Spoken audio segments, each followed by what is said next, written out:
Hello, hello. It is Justin Coletti of SonicScoop, and I am here to tell you to stop talking, about something very specific if you want to have a career in music. And even if you don't want to have a career in music, you just want to have a fulfilling hobby in music where you make music that you're actually proud of, you release records that you're actually proud of, and they actually have the ability to touch some people.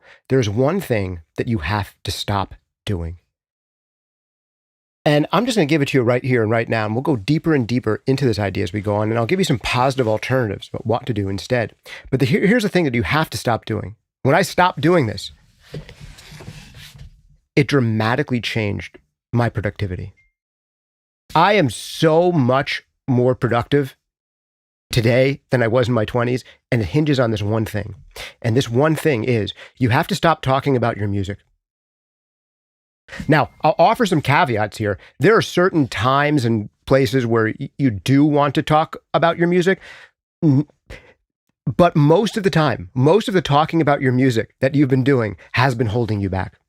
Especially, doubly, triply so, when you talk to normies about the music that you're working on.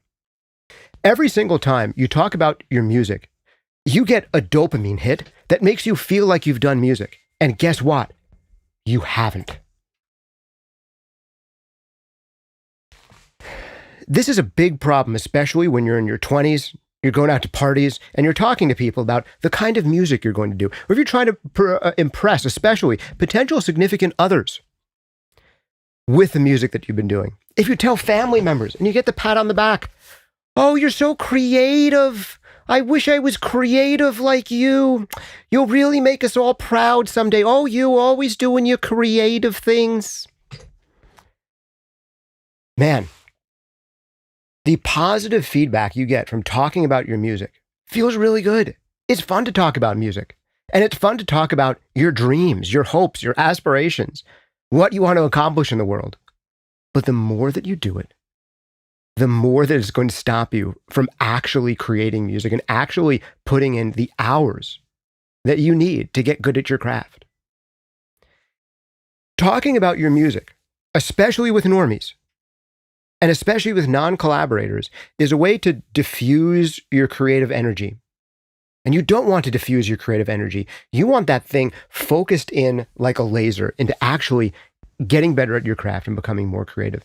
Now, here's the thing. We're human. We love music. We want to talk about music. We want to talk about the music making process. It is fun to do so, and you should do so. However, only under some very strict guidelines that I'm about to give you. You know, I'm not the first person to say this. This goes back, countless centuries.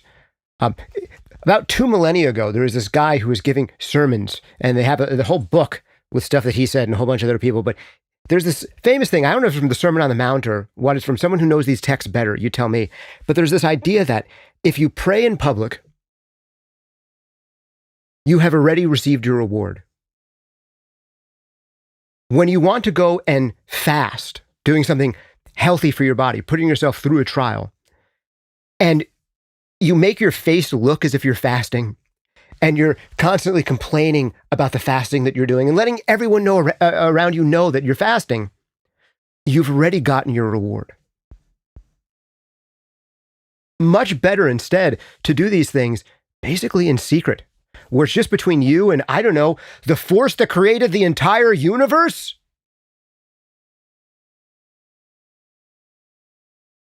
That's where you're going to be honest about what needs to change, what you need to do, how things are coming along. You're much less likely to brag in that environment. And you're much more likely to be truthful to yourself. And you're much more likely to get your dopamine hits from actually creating stuff instead of talking about it. So don't go to parties and tell people about your music. Don't tell normies who aren't musicians about your music. Until, and I'll get to that in a second, there's going to be exceptions. And don't tell family members about your music. Don't tell them about what you're going to do and how you are going to make it. Just do it. Now, there are some exceptions here. You should be talking to, using all this energy of wanting to talk about your music, you should be doing that with collaborators. And here's something I've got to say we've gotten so far away from in this atomized digital age. You really need collaborators. You can work without collaborators. It's entirely possible. But there's this myth of the lone genius that we get sucked into. The lone genius, Mozart, creating all that stuff by himself. Yeah, I think Mozart and his father were actually pretty tight. Look into the history of his life. Bach, epic genius who created like the foundations of Western music. Bach had his like entire family of his wife who he had, 13 kids with, and a whole bunch of his kids like helping with transcription and all this stuff. And they were all musical. So that's one of the rare families where you do talk about music with your family because your family is your collaborators. I don't know if that's your family. And for a lot of us interested in music, it's not necessarily. So it is super helpful to have collaborators and feel like you are not going it alone. And those are the people who you want to actively talk about what you're doing with. And I'll give you some examples from my own life really quick that hopefully will hammer this home. And I won't say it just about music specifically. Instead, I want to talk about SonicScoop. I started writing for SonicScoop in 2010, wrote the first few articles for free. My first 3 articles were interviews with producers and engineers who were like way better than me, who I wanted to learn from. I wanted to understand everything about their process because I absolutely loved their work. And I did those articles for free. And they asked me to do more articles. And long story short, they asked me to do more of them and more of them and more of them. And then I became part owner in the company. And now, as of last month, I just own the company. It's just me and other people who I collaborate with.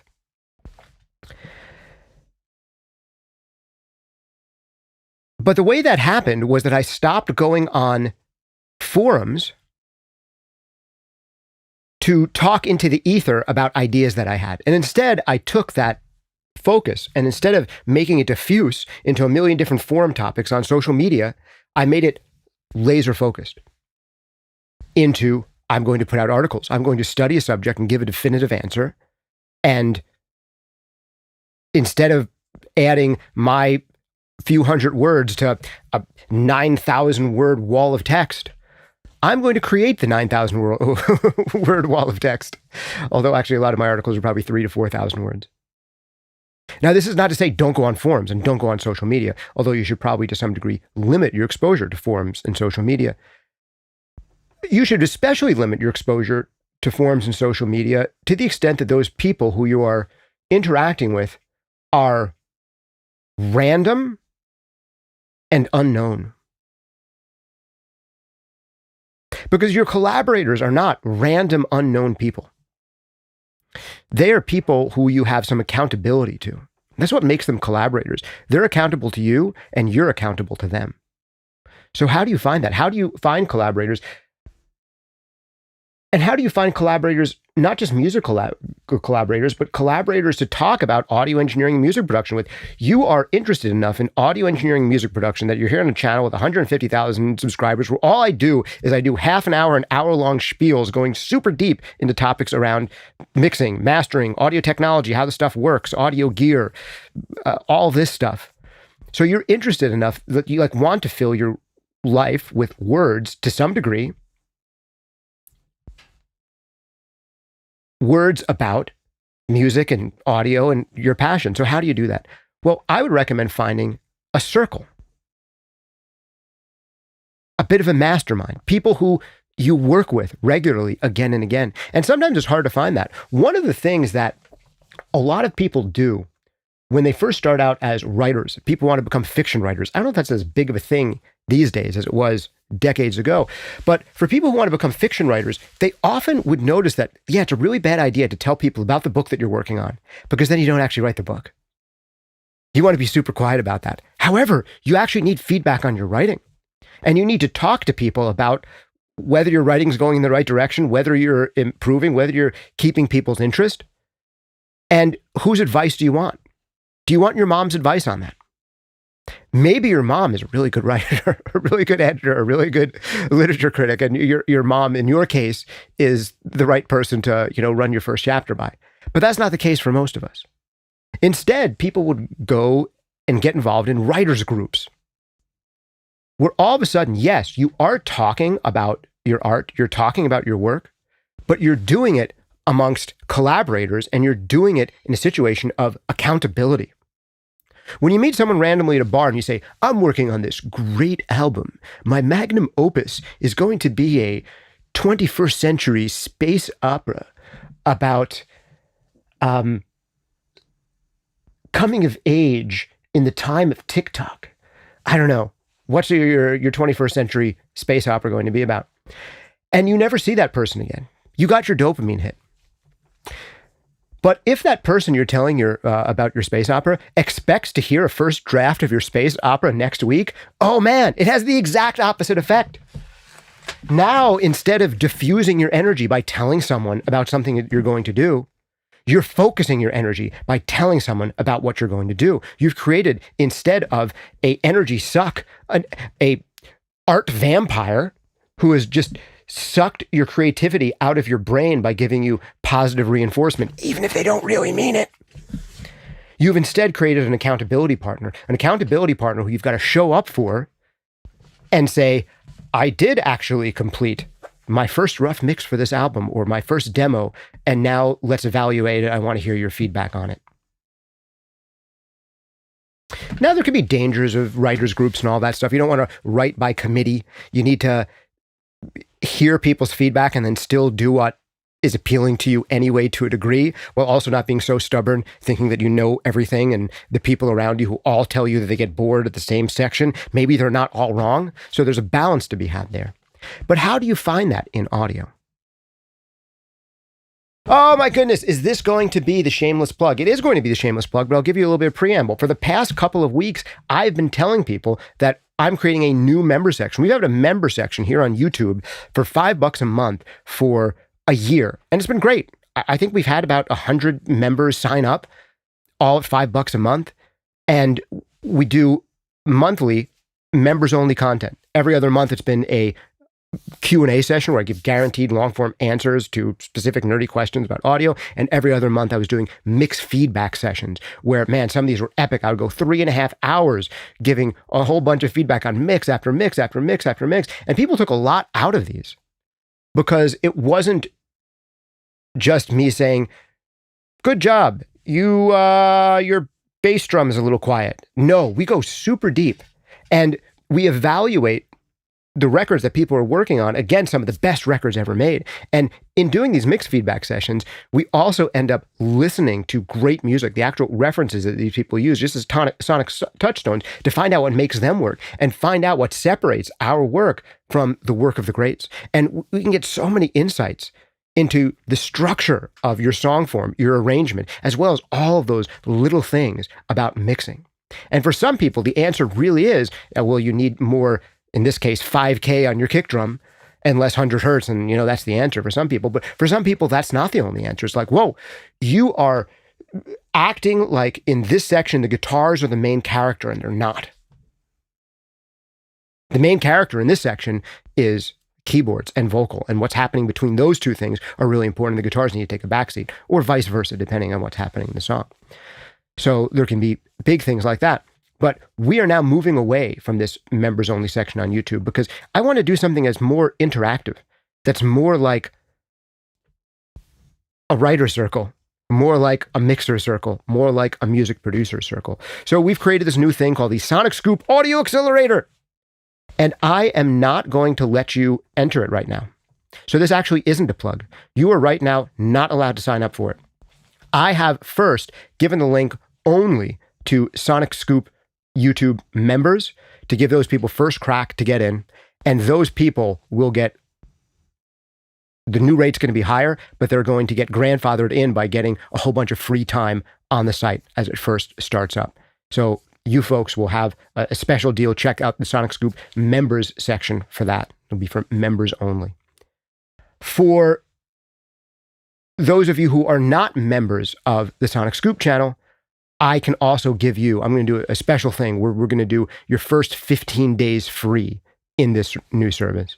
And the only way to get that link right now is going to be through email. As we're first launching it, if you are a subscriber to the SonicScoop emails already, just go and respond to any email I've ever written you and said, hey, Justin, I want that link to the member site.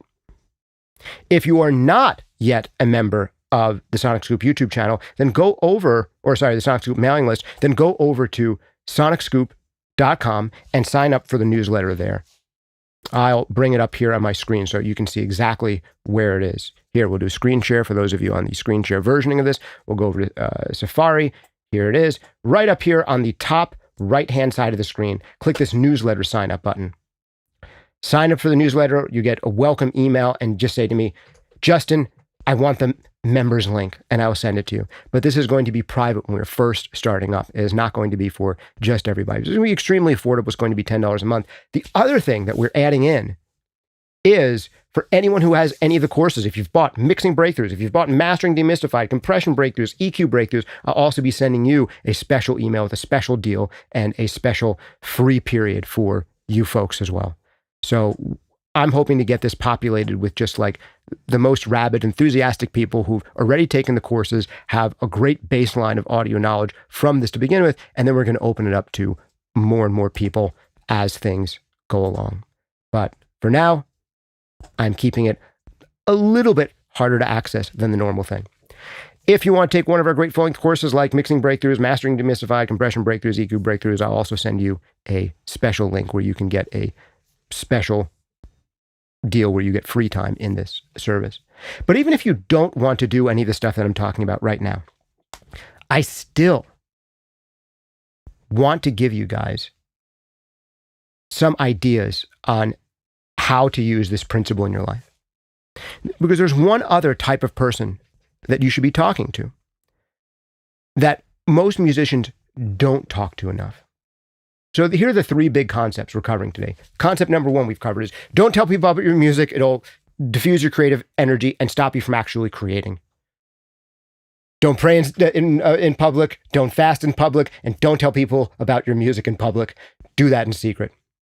With the exception of collaborators. You need collaborators who you're going to talk to about your music.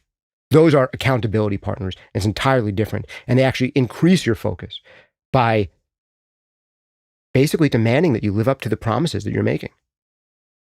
But there's a third group of people that you actually should talk to. And not enough musicians do this. They talk so much about what they're going to do and then don't do it.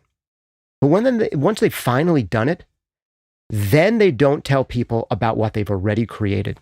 And this is the whole part of music production that so many of us suck at. The marketing part of music production. Where you've made the thing, and now you don't want to talk about it anymore because you want to talk about the next thing that you're going to do because you're a creative person.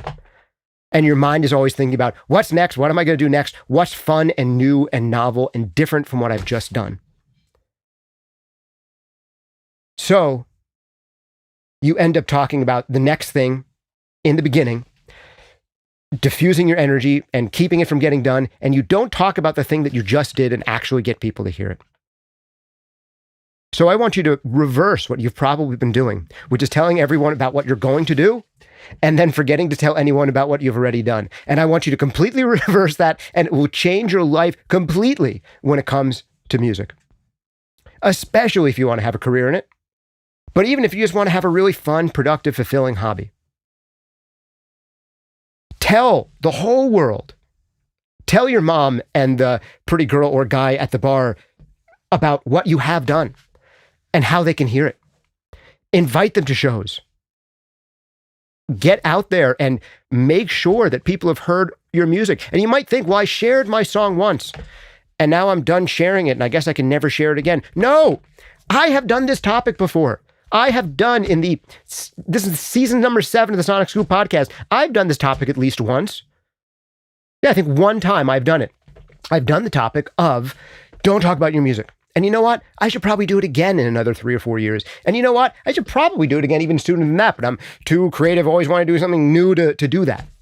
Because this is an idea that you can't just hear once. You have to be reminded of it again and again because we all fall into it. I fall into it. Honestly, when I was creating the new SonicScoop membership site, where we're going to be doing regular mixed feedback sessions and regular Q&As, and we're going to have these a couple times per month. And it's not going to only be me. It will be me, but it can also be you, because now you're finally going to be able to join me like a call-in show behind the scenes, and we can actually mastermind together and get to know each other and become faces and voices that we regularly interact with. So I'm not going to be the only face and voice in it anymore. You can be one of the faces and voices. You can have accountability partners who know your name, who are cheering for you and hoping that you get done what you promised to do and are wanting to see you improve. And you're going to have friends in that environment that you can do it to as well. This is super exciting. But even telling my wife about what I was doing slowed me down in getting it done, because she's like, that's so cool, Justin. And it diffuses my energy. So you have to be careful about that. But now that it's out, this is the time where I have to say, okay, here's where I talk about it. Here's where I tell all of you that it exists. And not just this one time. I'm going to be mentioning it on future podcast episodes. And I'm going to mention it again and again and again for the next year. At least once this year, we'll, maybe devote a whole episode to it somehow. But I'm going to have to say it again and again. I haven't been telling you guys, this thing's coming, this thing's coming, this thing's coming. Just in the past couple of weeks, I started telling you guys, this thing is coming, because I needed you as accountability partners. I needed to actually hit my deadline. This is the first week of February is when I wanted to have this thing out. So 2 weeks before the first week of February, I started saying, this thing is coming, because now you guys are expecting it from me. And now if I don't do it, I let you down. So that's something I want you to take into your creative life. Don't talk about this stuff at all in the beginning when you're creating. Talk about this stuff when you need accountability partners. And the closer and closer you get to the finish line, the more and more you may need to be held accountable to overcome the fear that causes procrastination. Because that's what procrastination is. It is fear. And we only really finish doing anything creative ever when our fear of not doing the thing, of not finishing, becomes greater than our fear of finishing. Let me say that again. Maybe you can relate to this. This is super important. Procrastination is being afraid of finishing, so you might not even start. Actually finishing, that can often be driven by fear as well. The fear that not finishing becomes greater than the fear of finishing. You need to be more afraid to not finish than you are afraid to finish, because finishing is scary. When you finish, you send something out to the world and say, this is the best I could do right now. And now you get to judge the best I can do right now. Scary. Even when you finished many, many times, still scary. But if you could be even more afraid of not putting the thing out, of not finishing, and not having the energy left to put into the project to now tell the world about it afterwards, if you can make that fear even greater, that's better. And accountability partners help you do that. But accountability partners add another dimension, because you're not just afraid of them.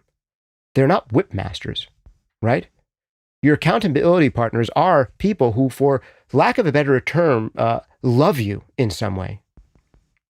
What is love? Love is, one of my favorite definitions of all time is love is willing the good of the other. And when you have true accountability partners, these are people who are willing your good. They, in some sense, love you. Now, maybe it's not super mushy. Maybe they don't use that word. Maybe that word sounds a little bit highfalutin, but they're in your corner. They're rooting for you. So you're driven now, not only by fear and having a productive fear outweighing a destructive fear, but all of a sudden you get into a place where you're driven not only by fear, but by love. And that word love, it's a hard one to say. It sounds so cheesy, so weird to say, but as soon as you conceptualize as willing the good of the other, how are you doing that through your music? How is the idea of you finishing going to bring joy and happiness to other people? Or at least if it's not joy and happiness, sometimes you put out sad songs and those are just as meaningful as or maybe more meaningful, right? Than the happiest songs. The songs that make other people feel like they are not alone and that they have been heard and seen and understood, and that another man has felt what they are feeling or has seen what they have seen. Those are the things that music can do to people. So that's about all I got for today's rant. Quick reminder, if you are in the members section, you are going to be seeing a link there in the members section where you have early access to switch over and become part of this new community. I'll also be sending you guys links we're doing for the first time now. If you want to check out the full-length courses, Mixing Breakthroughs, Compression Breakthroughs, EQ Breakthroughs, Mastering Demystified, I am also, for the first time, we've created now a bundle for all of those together in streaming, and we've created payment plans for them.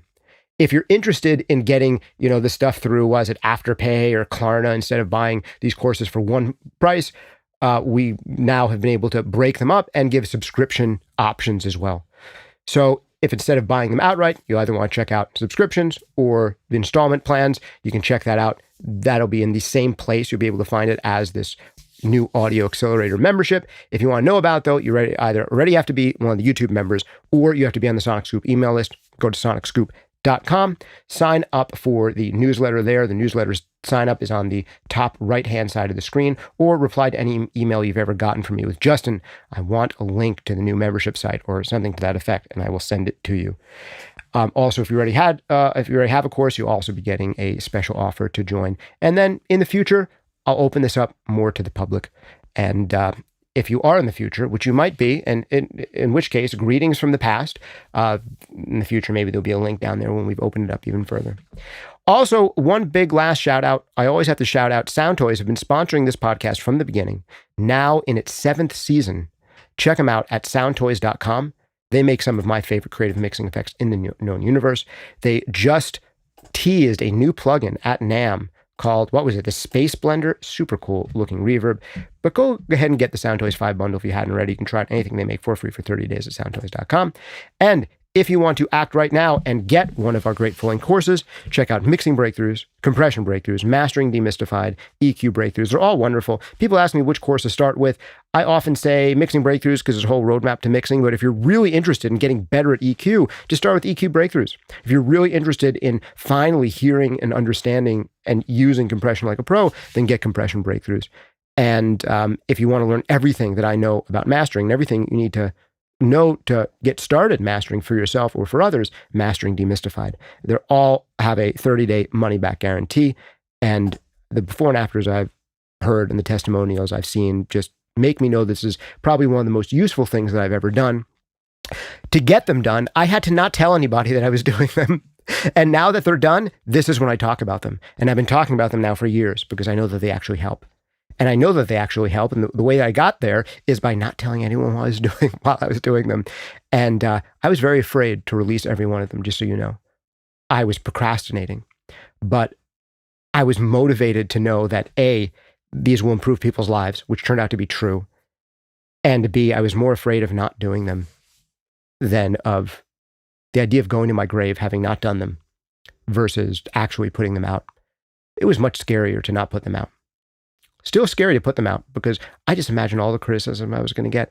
But dude, I have to tell you, people take these courses, the number of refund requests versus the number of, Justin, this changed my life. It's just like the positive feedback so dwarfs the negative feedbacks. The negative feedback, I still feel everyone right here in the heart. I totally do. And I totally, that's why I try to make sure that I never find out about people who request refunds, because I just want to argue with them and tell them that they're wrong because they're clearly the best courses ever. So I don't even find out about who doesn't want them. But honestly, if you try these courses and you don't want them, I never have to know about it and the money goes back into your account. But the majority of people love them. And I hope that you love them too. And I hope that I'll see you maybe in the member section one of these days, and we can meet face to face, voice to voice, hearing your music together with a community of like-minded peers who are rooting for you and are giving you constructive criticism, constructive feedback that is going to elevate you as you help elevate them. Thank you so much for being here for this episode of the SonicScoop podcast. See you next time.